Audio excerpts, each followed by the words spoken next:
আর প্রতিটা সিএনজি থেকে 30 টাকা ঢাকার বিভিন্ন গুরুত্বপূর্ণ পয়েন্টে 30 টাকা করে নেয়। বুঝা যায় এটা বাপের গাইলে ব্যবসা পাইছে কেন? তোমরা দেশের জনগণকে আর কত মারবা, আর কত ধোঁকাবাজি করবা? হ্যাঁ, এই বাটপারি আর কত করবা?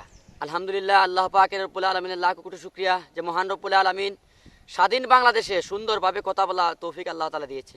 দুর্নীতিটা থেকে বাঁচতে কিভাবে পারি এটা আমরা চেষ্টা করতাম। এই জন্য আমি যারা প্রশাসন রয়েছে, যারা দেশের দায়িত্ব রয়েছেন, তাদের কাছে আমার একটা অনুরোধ থাকবে। এই অনুরোধটা নিয়ে আজকে আপনাদের সামনে আমি এসেছি। অনুরোধটা হলো, আমি বড় পর্যায়ে যাই, দেখবেন পদ্মা সেতুতে যখন টুল নেওয়া হয়, টুলের মধ্যে টাকা নেই।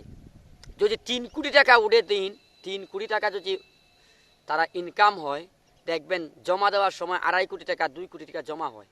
বাকি টাকা নেতাকর্মীরা আগে বাইপাস করে নিয়ে যেত, আগে নিত।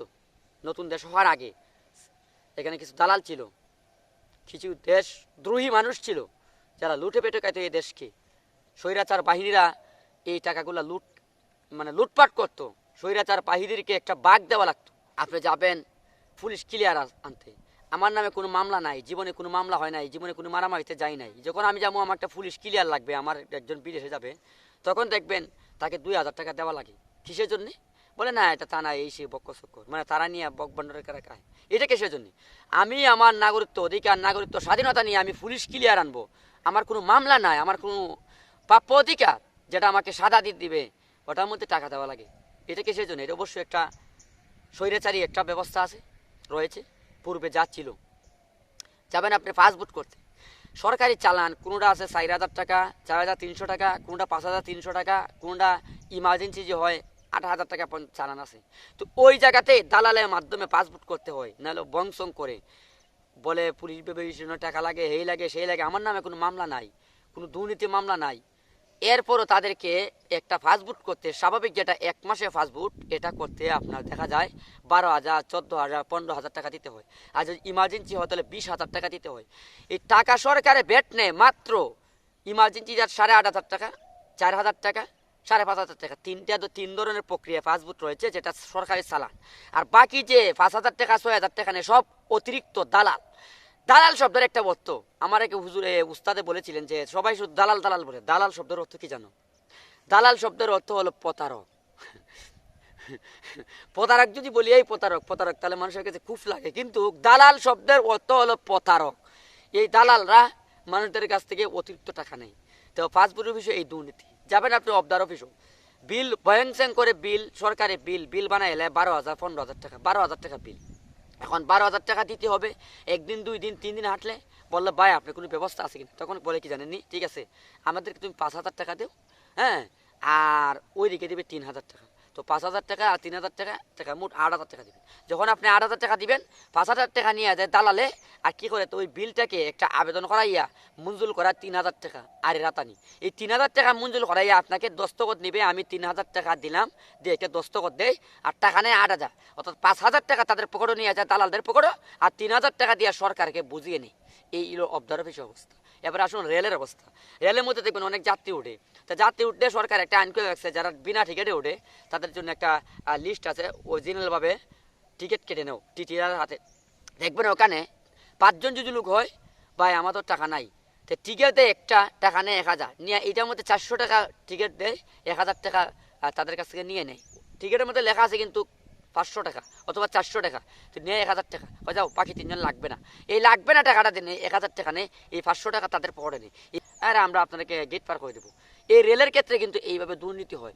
একটা তহসিল অফিসও যাবেন, জরিপ অফিসও যাবেন, রেজিস্ট্রি অফিসও যাবেন, মানে এক কথায় বাংলাদেশের সরকারি যত অফিস রয়েছে প্রত্যেকটার মধ্যে দালাল রয়েছে। আমি পদ্মা সেতু হওয়ার আগে, আজ থেকে 1.5 বছর 2 বছর আগে আমি বরিশালে গিয়েছিলাম। তো পদ্মা সেতু হওয়ার আগে যখন যাইতাম, দেখালাম প্রথম ঢুকতেই বললে পুলিশ চার্জ দাও। এখানে দিলাম 100 টাকা, আমার আমি মাল নিয়ে গেছিলাম আমার ডিআই দিয়া।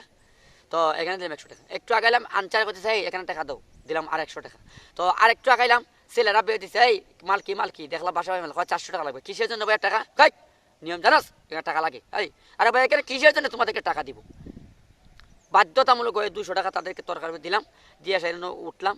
ফেরিতে কোনো টাকা নেই সরকারি।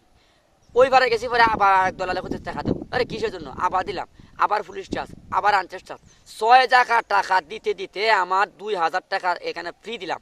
একটা টাকা সরকারে পায় নাই, একটা টাকা সরকারের ফান্ডে জমা হয় নাই, যে দালালরা নিয়েছে। এবং ঢাকা শহরে আমি তো বেশি প্রায় আমার মতিঝিল থেকে নিয়ে গাজীপুর পর্যন্ত আসা যাওয়া হয়। এখানে দেখলাম বিভিন্ন পয়েন্টে সিএনজি, এই দাঁড়াও দাও দাও, একটা বুয়া রসিদ দেয়।